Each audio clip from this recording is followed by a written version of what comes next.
Olá!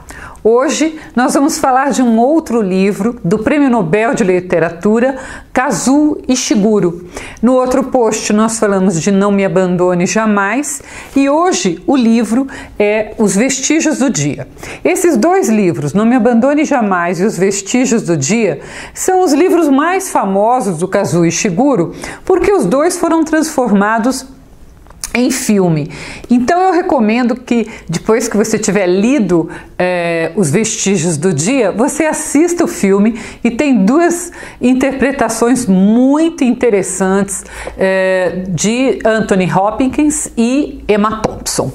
Então vale a pena conferir o filme também.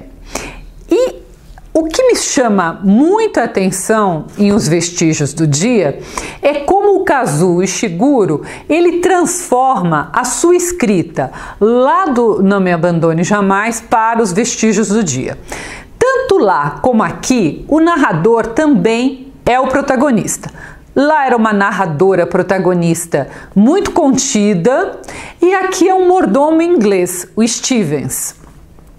E isso, essa mudança de narrador, que é personagem, muda completamente a maneira de narrar. Então, como vai ser narrada essa história? Vai ser narrada como se fosse, quem estivesse escrevendo fosse um mordomo inglês. Então vai ser uma escrita elegante, uma escrita minuciosa, detalhista, muito preocupada com a forma. E isso eu acho que é um grande mérito, isso transforma realmente o Kazuo Ishiguro num grande escritor, né? Essa preocupação do Stevens com a casa, se tudo está funcionando maravilhosamente bem, né? Faz com que nós, leitores, também acreditemos nisso. Teve um determinado momento no livro que eu estava tão preocupada com uma prataria que não ficava limpa, como o Stevens.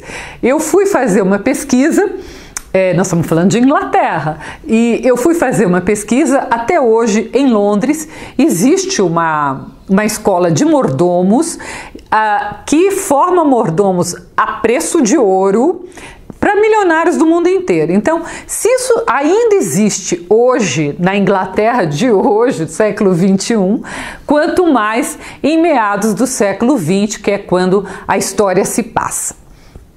Então, o momento da história, o Stevens então toma conta de uma grande mansão que sempre pertenceu a um lord inglês, e esse lord inglês tinha uma forte influência na política, então o Stevens se sentia muito responsável para que as reuniões políticas que aconteciam ali na mansão ocorressem de uma forma muito tranquila, para que eles pudessem, enfim, resolver os problemas do mundo, enquanto ele se preocupava com a retaguarda, não podia faltar uma bebida, uma boa ceia, etc. e tal.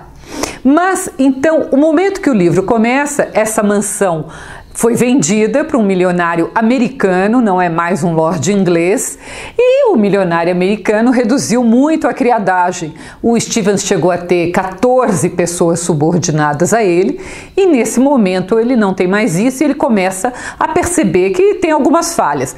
Claro que essas falhas são imperceptíveis para humanos como nós, réis mortais, mas para esse mordomo tão exigente, essas falhas são preocupantes. E ele vai fazer então uma viagem pelo interior da Inglaterra para se encontrar com uma ex-governanta, com a ideia de que talvez ele possa convencê-la a que ela venha trabalhar novamente na mansão. O patrão do Stevens empresta o carro, um belo Ford, né? O Stevens põe a sua melhor roupa e lá vai ele. Ele se coloca na estrada e nós, leitores, junto com eles. Aí aparece uma marca, que é uma marca forte do Kazuo Ishiguro, que eu já falei no outro post, que é a rememoração. A memória é uma coisa muito importante para o escritor. Então, nós vamos, à medida que a viagem vai se desenrolando, o Steven vai também viajando pelas suas memórias e nós somos, então, convidados a conhecer a história desse mordomo inglês.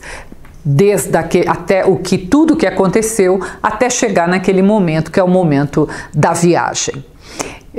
Eu gosto muito da escrita do Kazuo Ishiguro, disse isso no outro post, repito aqui, não é uma escrita